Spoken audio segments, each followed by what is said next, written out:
আজকে আসলে সকাল সকাল ডাঁটা শাক রান্না করব। তো আসসালামু আলাইকুম, যে যেখানে আছেন সবাই ভালো এবং সুস্থ আছেন। তো সেই দিন আসলে ডাঁটাগুলো রেখে দিয়েছিলাম, আজকে রান্না করব। সকালবেলা উঠে দেখি ভীষণ প্রচণ্ড বাহিরে রোদ। তো আমি সুন্দর করে ডাঁটাটা কেটে নিলাম আলু নিলাম, বেগুন নিয়ে নিলাম, আর শুটকিগুলো ফেফি শুটকি রান্না করব। শুটকিগুলো খুব সুন্দর করে ধুয়ে নিলাম। আমি একটা পাত্রে কড়াই দিলাম, কড়াইয়ে তেল দিলাম, তেল দিয়ে রসুনগুলো দিয়ে ভালোভাবে একটু হালকা করে ভেজে নিলাম। হালকা ভেজে নিয়ে আমি শুটকি দিয়ে দিব, পেঁয়াজ বাটা দিয়ে দিব। আসলে পেঁয়াজ কাঁচা আস্ত পেঁয়াজ দিলেও ভালো লাগে, আমার কাছে মনে হলো যে বাটা পেঁয়াজ দিলে আমার কাছে একটু ভালো লাগে। তো বাটা পেঁয়াজ দিলাম, একটু গ্রেভি গ্রেভি ভাব হবে। আমি কাঁচা মরিচ দিলাম, মরিচ গুঁড়া দিলাম, হলুদ গুঁড়া দিলাম, লবণ দিলাম, একটু রসুন বাটাও দিয়েছি। দিয়ে সুন্দর করে আমি আসলে এই শুটকিটাকে সুন্দরভাবে কষিয়ে নিব। যদি আমার ভিডিওটি ভালো লেগে থাকে অবশ্যই আমার চ্যানেলটি সাবস্ক্রাইব করে দিবেন, আমাদের পাশে থাকবেন। অবশ্যই আমাদের এই ব্লগটা অবশ্যই শেয়ার করে দিবেন।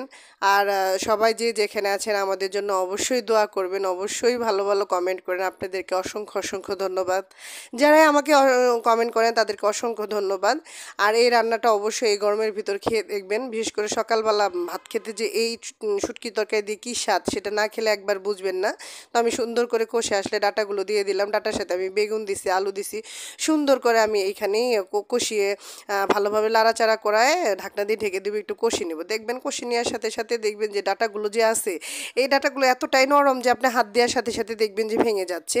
তো বেশিক্ষণ আপনাকে কষাতে হবে না, আমি পানি দিয়ে দিব, কারণ এখন পানি দিয়ে দিলে দেখা যাবে যে বেশিক্ষণ আমার পানি লাগতেছে না। তো আমি অল্প পানি দিয়ে আমি ঢেকে দিব সুন্দর করে।